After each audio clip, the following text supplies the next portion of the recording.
Presidente della Repubblica di Indonesia. Saya mengundang Yang Mulia dan Bapak Ibu untuk hadir melanjutkan diskusi pada KTT G20 di Indonesia. Kami akan menjamu Yang Mulia dan Bapak Ibu di hamparan pantai Bali yang indah yang menginspirasi gagasan-gagasan inovatif untuk produktivitas G20 ke depan. Sampai bertemu di Indonesia, terima kasih.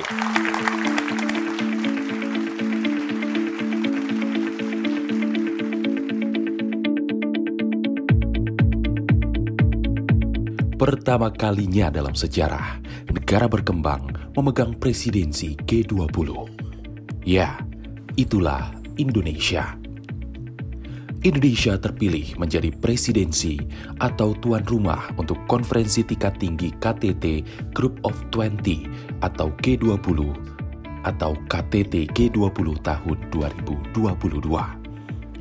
Sejak dibentuknya G20 pada tahun 1999, Indonesia merupakan negara berkembang pertama pemegang presidensi. Indonesia menerima estafet presidensi dari Italia di tahun 2021 untuk secara resmi memimpin Forum G20 selama tahun 2022.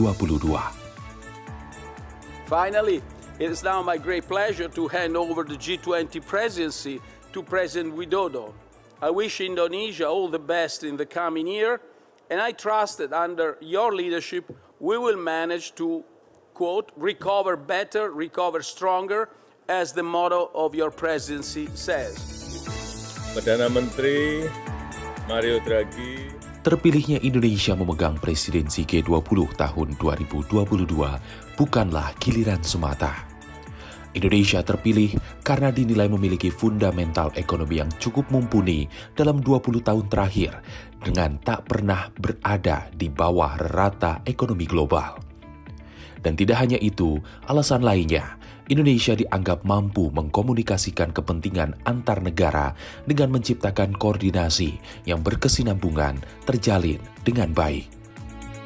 Pada acara serah terima presidensi G20 yang dilaksanakan di Roma, Italia, 31 Oktober 2021, pulih bersama menjadi semangat yang diserukan Indonesia selama memegang tanggung jawab presidensi G20.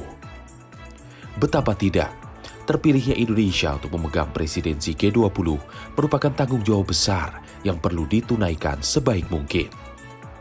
Indonesia berupaya ekstra agar G20 dapat bekerja dengan baik di tengah gelombang dinamika yang luar biasa. Karena kondisi yang dialami di hampir seluruh negara global mengalami situasi yang rumit, seperti belum tuntasnya pandemi, perang di Ukraina, menajamnya tensi geopolitik, hingga terjadinya krisis energi, pangan, dan keuangan. Tugas Indonesia sebagai Presiden G20 adalah mengelola agar dinamika yang sangat luar biasa tersebut tidak merusak seluruh bangunan G20. It is not about the presidency itself, tetapi Indonesia justru berpikir panjang, berpikir untuk dunia. Bahwa G20 tidak boleh gagal karena G20 hasil kerjanya ditunggu oleh masyarakat dunia. Melaksanakan presidensi G20 di tengah pandemi membuktikan telah terbentuknya persepsi yang baik atas resiliensi ekonomi Indonesia yang tahan terhadap krisis. Karena itu, momen presidensi G20 menjadi semacam batu loncatan yang menunjukkan kepemimpinan Indonesia di kancah internasional. Khususnya dalam pemulihan ekonomi global dan dunia kesehatan seperti penanganan dampak pandemi COVID-19. Dari perspektif regional, presidensi G20 menegaskan kepemimpinan Indonesia dalam bidang diplomasi internasional dan ekonomi di kawasan. Forum kerjasama multilateral ini tidak main-main dampaknya, karena merepresentasikan lebih dari 60% populasi bumi, 75% perdagangan global, dan 80% produk domestik bruto dunia. Forum ini memiliki tujuan yang mulia untuk mewujudkan pertumbuhan global yang kuat, berkelanjutan, seimbang, dan inklusif.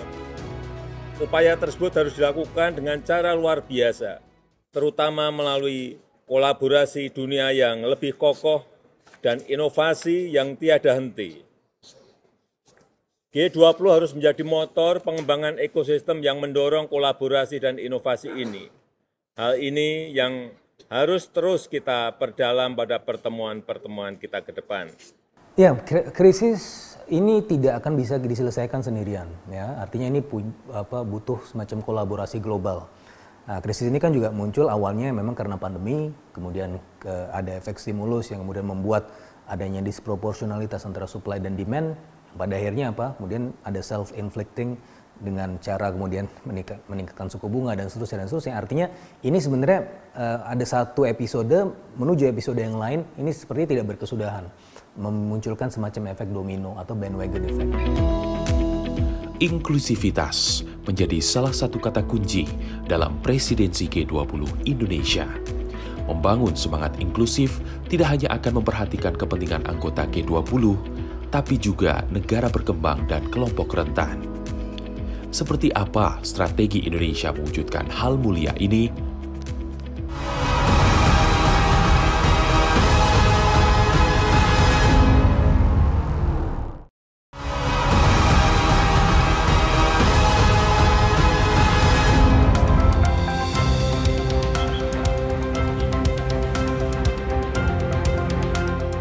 Recover together, recover stronger.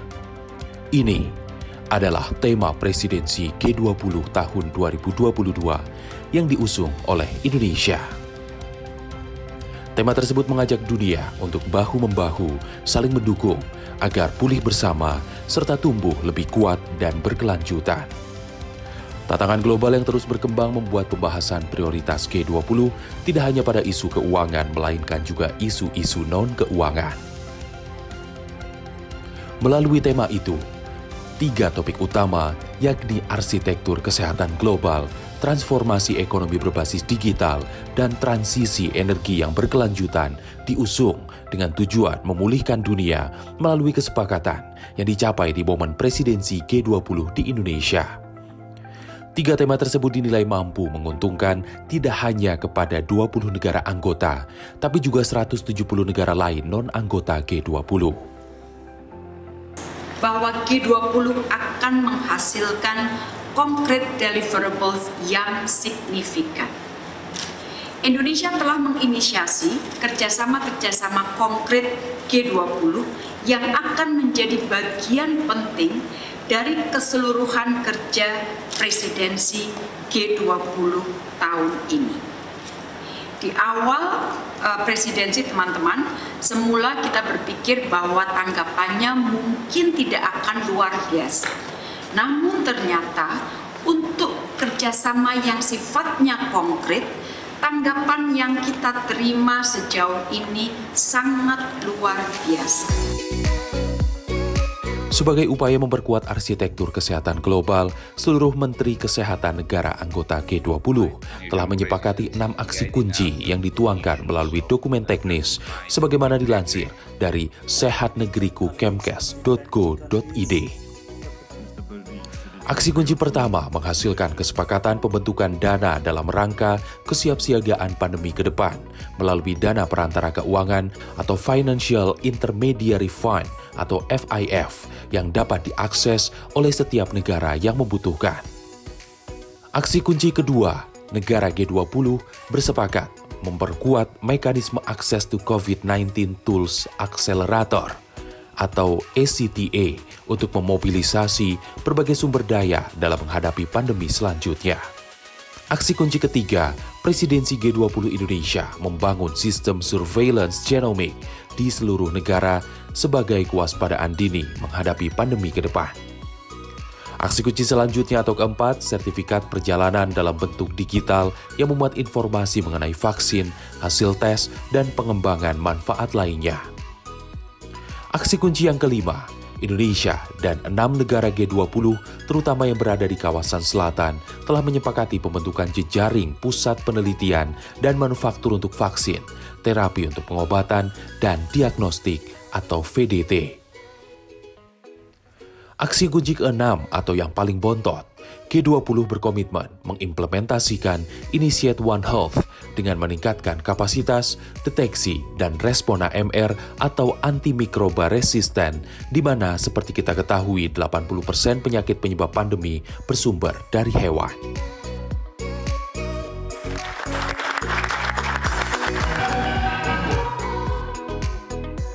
G20 turut mengubah wajah tata kelola keuangan global dengan memberikan paket stimulus fiskal dan moneter yang terkoordinasi dalam skala yang sangat besar. Isu transformasi ekonomi berbasis digital menjadi pembahasan krusial agar tercipta intensifikasi kolaborasi global untuk mencapai pemulihan ekonomi yang tangguh pasca pandemi. Kesepakatan 3 isu prioritas juga dihasilkan dari Digital Economy Working Group atau DEWG, yaitu konektivitas dan keamanan digital yang bersifat people-centered, kecakapan digital dan literasi digital agar kebijakan publik lebih objektif, serta menempatkan prinsip keadilan, transparan, dan keabsahan dalam isu data free flow with trust and cross-border data flow. Dengan konsentrasi yang terpusat pada 3 isu prioritas ini, diharapkan dapat mempersempit dinding pemisah, mempercepat keseimbangan dunia, sekaligus mendukung pemulihan yang merata. Tak hanya itu, Indonesia juga berkesempatan untuk menunjukkan kepada dunia berupa dukungan penuh terhadap transisi energi global. Seperti diketahui, 75% permintaan energi global berasal dari negara-negara anggota G20. Maka, negara-negara terpilih ini memegang tanggung jawab besar serta berperan strategis dalam mendorong pemanfaatan energi bersih. Energy Transition Working Group atau ETWG fokus membahas keamanan energi, akses dan efisiensi, serta transisi ke sistem energi rendah karbon, termasuk juga investasi dan inovasi dalam teknologi yang lebih bersih serta efisien. 3 isu prioritas yang telah disepakati itu menjadi bukti lain bahwa Indonesia berhasil menjalankan perannya dalam hal diplomasi, berupaya menyatukan visi negara dengan perekonomian besar di dunia ini untuk dapat bertanggung jawab dan menjadikan forum G20 bermanfaat secara global, termasuk sebagai wujud antisipasi menghadapi ancaman krisis, termasuk krisis pangan yang diprediksi akan terjadi tidak lama lagi. Hasil-hasil terbaik dari keamanan pangan di negara-negara lain, Jepang, Australia, China, Vietnam, New Zealand, dan lain-lain itu harus kita rangkum sedemikian rupa, karena bagaimanapun juga untuk keamanan pangan di masa depan, food security, itu kan perlu ide-ide baru kan. Misalnya ide-ide pelestarian tanaman, gitu. Kemudian penggunaan pestisida secara benar. Kemudian kita mengurangi pupuk yang sangat tergantung pada kimiawi kan, tapi pupuk-pupuk yang lebih organik toh. Kemudian kita juga harus berbicara tentang pasca panen. Jadi jangan sampai begitu masuk ke tempat penyimpanan, ke lumbung, itu kondisi rusak kan. Nah, kemudian juga teknologinya berarti harus cocok untuk dunia ke depan. Dan tentunya harus juga menggunakan energi yang terbarukan. Lebih jauh lagi, presidensi G20 Indonesia yang berlangsung di Bali menjadi catatan sejarah luar biasa. Oleh karena berlangsung pada suasana yang lebih rumit dibandingkan sekedar pemulihan pandemi COVID-19. Belum sembuh dari kemerosotan ekonomi akibat virus corona, dunia kembali mendapatkan hantaman keras akibat perang antara Rusia dan Ukraina yang sedianya berpengaruh terhadap pasokan pangan dan energi yang ujung-ujungnya berdampak pada stabilitas ekonomi global. Perdamaian di antara kedua negara menjadi cita-cita yang harapannya bisa terwujud oleh sebagian besar masyarakat di dunia.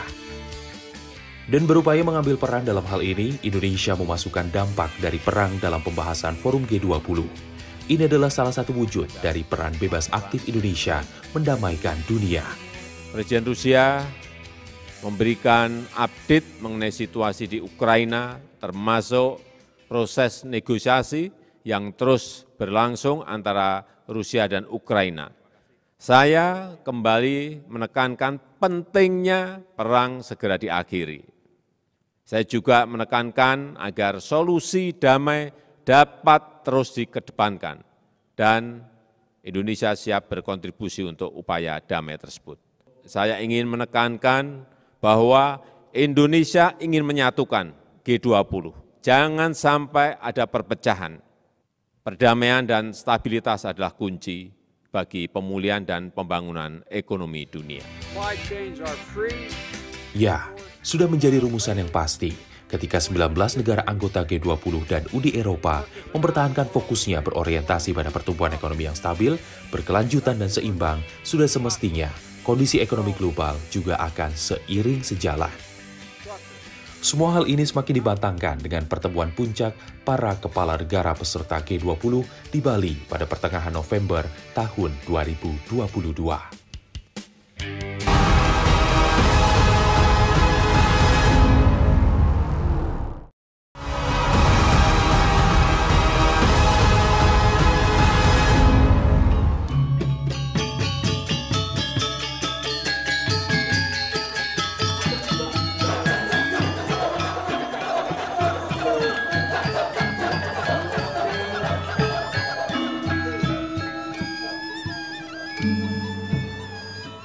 Selamat datang, delegasi Group of 20. Itu adalah kalimat sambutan yang nampak di berbagai titik di Bali. Sebuah penanda bahwa Indonesia tengah menyambut seluruh tamu negara pada puncak perhelatan Forum Internasional Presidensi Indonesia G20 di Pulau Dewata. Presidensi G20 Indonesia tahun 2022 adalah sebuah kehormatan. Karena tentu saja bukanlah hal yang mudah untuk duduk berbarengan menyatukan berbagai pandangan dan kepentingan masing-masing negara di tengah kondisi geopolitik yang sulit, tapi tujuannya untuk kebaikan seluruh negara di dunia. Sambutan luar biasa dari tamu negara juga nampak melalui kehadiran di tanah air yang secara bergiliran memenuhi Bandara Internasional I Gusti Ngurah Rai Bali. Sebanyak 37 tamu undangan secara berurutan hadir pada KTT G20 yang berlangsung di The Apurva Kempinski, Nusa Dua Bali pada 15 hingga 16 November 2022.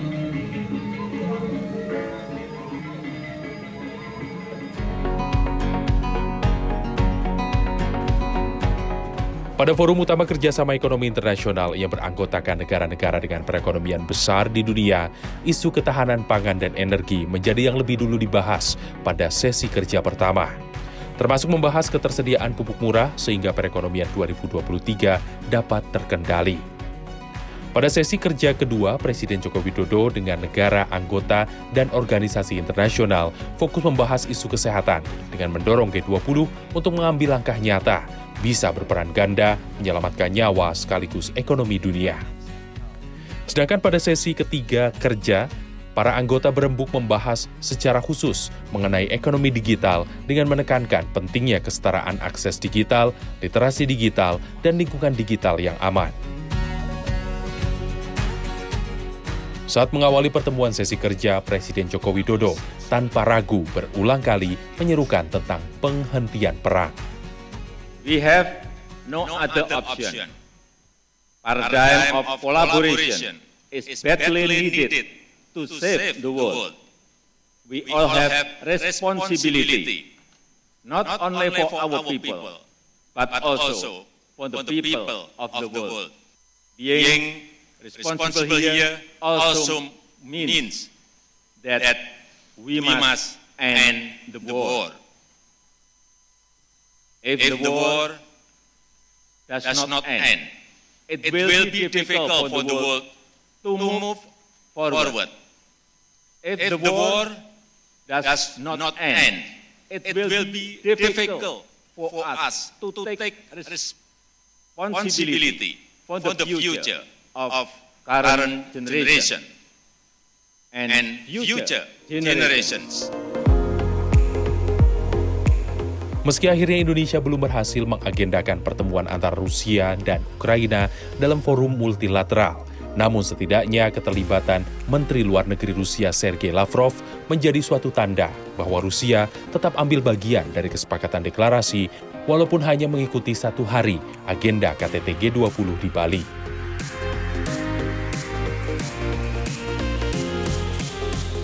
Presidensi G20 Indonesia juga dianggap berhasil setelah mempertemukan 2 negara adidaya dunia, Amerika Serikat dan China.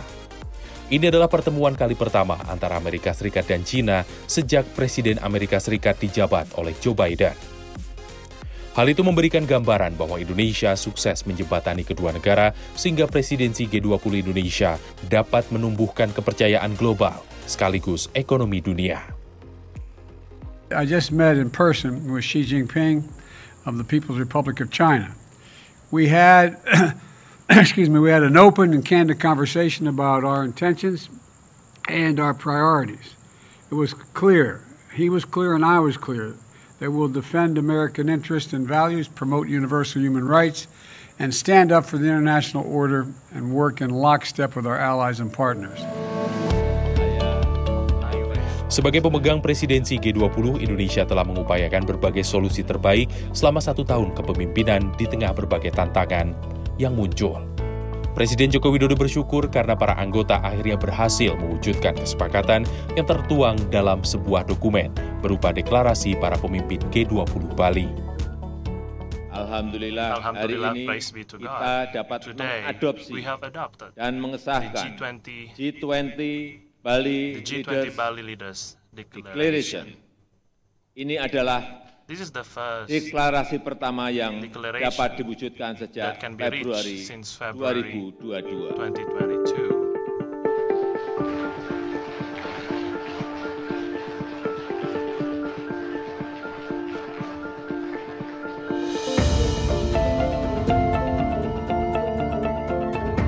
Setelah berjibaku melalui negosiasi dengan para negara anggota G20 dan undangan, Indonesia barulah mendapatkan kepercayaan untuk dapat melanjutkan hasil konkret yang diramu dalam deklarasi G20 yang berjumlah 1.186 halaman dengan rincian 52 poin.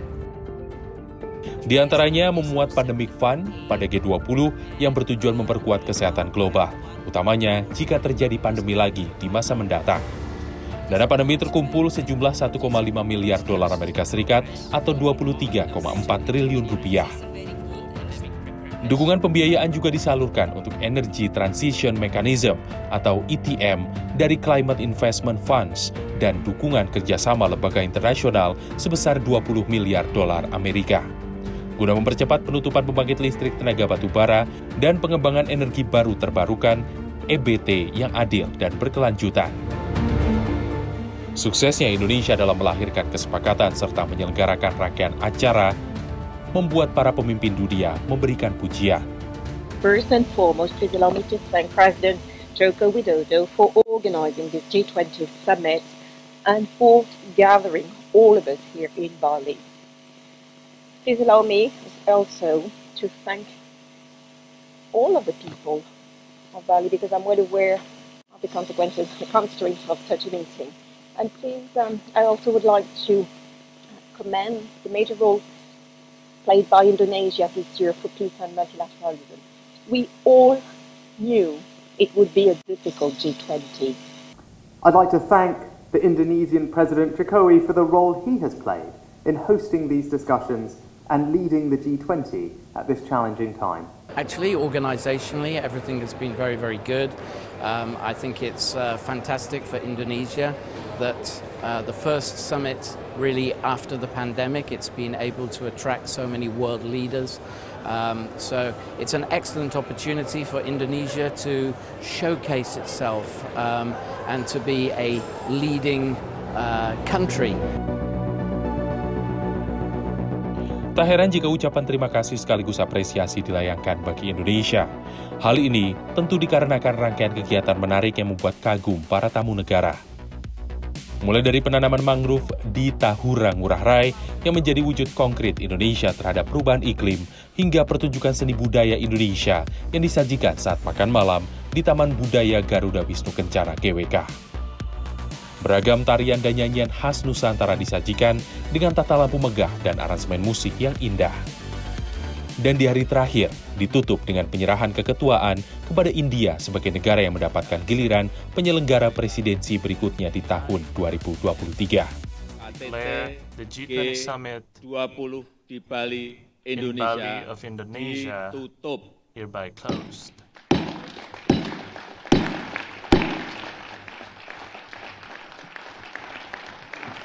Terima kasih. Thank you. Dan palu kepemimpinan saya serahkan kepada India. To Prime Minister Modi of India. Presidensi G20 Indonesia boleh berakhir, tapi semangat untuk membawa kebaikan bukan hanya untuk negara anggota G20, tapi untuk seluruh negara yang ada akan selalu disuarakan. Karena kebaikan yang didapat sejatinya adalah hak seluruh negara, utamanya seluruh masyarakat dunia.